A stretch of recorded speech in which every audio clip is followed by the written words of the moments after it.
In the 1980s, newspapers were in their golden age, flush with cash from advertisements and without a World Wide Web to disrupt its mass appeal. Then the digital age arrived and upended the entire industry. John Stackhouse was on the front lines for it all.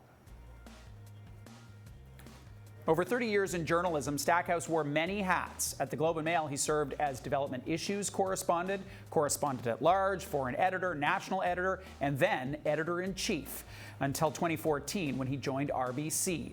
But what he had witnessed had to be written down. The final product, Mass Disruption, a book that documents the decline of newspapers and how the world's most popular are fighting to keep up with technology or just survive it. 6 centuries ago, the printing press enabled the newspaper. When I sat down with Stackhouse, I asked him what he thinks disabled it. The biggest force to date has been the iPhone, smartphones generally. Yeah. But I mean, digital was a big shock to media. The mobile revolution is an even greater shock. We collectively are consuming half of our news at least on phone now. When did you first know that newspapers were in trouble? I mean, you've been in this business for a very, very long period of time, and you saw the rise of the internet and mobile and all that stuff. But when did you, as a leader in the industry, know we're in trouble? It's been a slow boil, and disruption is always a slow boil. It was well known back in the 80s, but certainly evident to many in the early 90s as the internet was really just emerging, that digital was going to change everything in media. There was a great moment in 1992 when Bob Kaiser, a columnist for the Washington Post, went with John Scully to Tokyo for a tech conference. And he came back and wrote a memo to the Graham family saying, "This is warning, warning, danger, danger." He said, "We've got to do 2 things, create an electronic newspaper and create electronic classifieds." Of course, the Washington Post did neither and has paid the price. Ta-da, here we are. This is a business, but it's also a craft. What have the biggest changes been to the craft of journalism? Some things haven't changed. The art of truth-telling, of digging, of testing facts is almost eternal, but the shaping of the news has changed significantly. So the way we all read and view stories is differently. Things have been compressed. We want things instantly, and critically, we want to be able to share the news. We want to share journalism, and journalism that is not created or crafted in a way that can be shared or discussed is probably not going to be as relevant. You use the phrase "me first" journalism. What do you mean by that? That's journalists putting themselves at the front of the story, which really emerged, I mean, it's been around for decades, but it took off in the 90s, especially in Canada in the 2000s, where journalists became celebrities. They became almost the centerpiece of their stories. How does that link to the disruption in technology? Are they connected? Well, it certainly builds a bond between the journalist and the audience. The owner of the printing press used to control the audience, and they could hire and fire journalists almost at will because they own the audience. And today, many journalists, certainly not all, have a direct relationship with the audience, and that's quite powerful. The owners take almost a back seat to that relationship. We can find out about anything with about 4 clicks, but you would argue we know less. Why do you say that?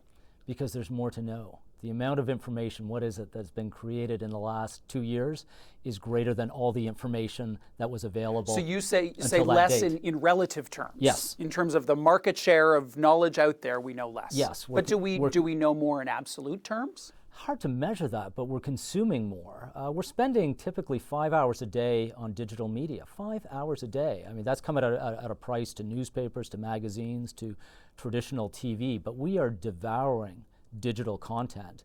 But it's a challenge for most of us just to keep our head above water because the waterline keeps rising. You were the editor-in-chief of the Globe and Mail. If you could do one thing differently, what would it be in the context of disruption? Paywall faster, tablet faster, what would you have done differently? Paywall faster. I make the argument in the book that quality news has to come with a price for the reader. That enhances the quality of the news. It strengthens the relationship with the reader, but it also strengthens the underlying economics of it. I'd want to move a bit quicker on the mobile revolution. I don't think in 2009 any of us were as quick to respond to the iPhone and what that did to reading habits and frankly viewing habits as we we can now see in hindsight. I am basically my dad in that I still need to read the printed paper. A lot of people do. Yeah, a lot of people do. How much longer will that be the case for? Will it be available to me in my dotage? I don't want to guess when your dotage at the is. retirement home, a couple of decades down the road. Newspapers, a couple of decades, I wouldn't want to bet on that, but they'll be around for a number of years. The challenge for newspapers isn't the number of readers. A lot of people still want to read in print, but the advertising base for it has eroded so significantly that for many newspapers, it's no longer viable. What have been the pros and cons of the arrival of the aggregators, the BuzzFeeds, the HuffPos, even Google News? It gets you a much greater audience if you're a creator of that or supplier of that news, and it has diminished the economics significantly. So suppliers of news, look at the Guardian. It now has a significant global readership. That's terrific. Terrific for the journalists of the Guardian, and probably one could argue for the readers of the Guardian.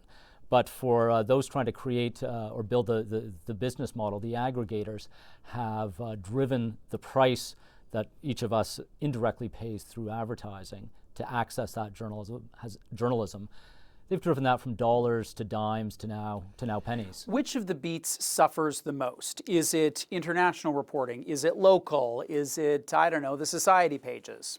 Depends on the publication. Certainly international reporting has suffered because it's the most costly. It's not just the cost of putting someone abroad, the cost of insurance and the safekeeping of people in dangerous situations, which is sort of the news that most people are interested in, has gone up quite significantly since 9/11. You mentioned local news. There's been a massive deterioration of local news in secondary centers around North America.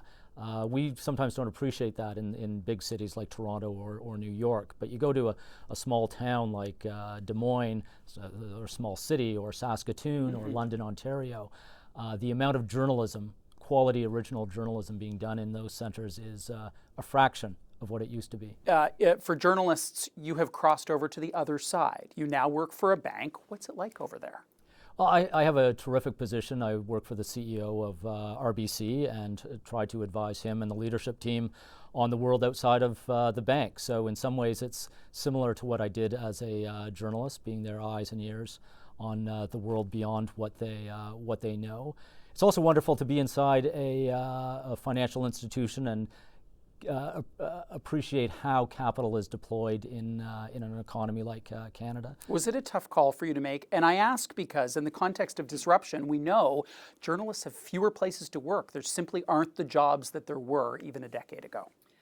Personally, I had a great run in journalism, 30 years. I could not have wished to do any more than I was able to do. So I was excited at this stage of life to have the chance to test my skills and appetite in a different sector, and to go into a sector that is just beginning to feel disruption. And it's interesting to see on the inside of a financial institution some of the forces that are very similar to what we have seen in media 5 or 10 years ago. One of the things that the banks are doing, that the retailers are doing, is playing in the content game.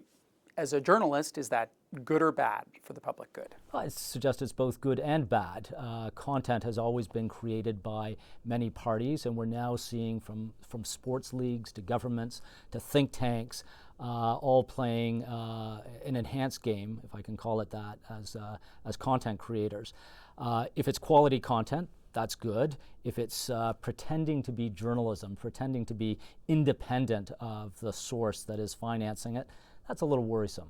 How does that line get drawn? Because it is oftentimes a marketing function who's in the content game, and as journalists, we sort of think, oh, I don't know that the marketers should be in that. The public decides pretty quickly, and the public is better informed today and better able to criticize organizations today than ever before.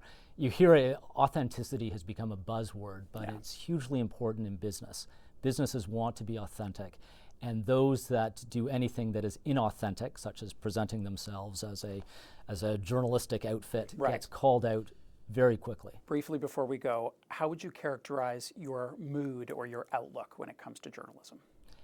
It's still positive. The economic model is challenged, but the appetite for quality journalism, I don't think has ever been greater. It's just a challenge of finding the appropriate price for that in the marketplace, and we live in a free market. That will be established. But great journalism is being produced and it's being consumed like never before. That's good. Thanks, John. Thank you.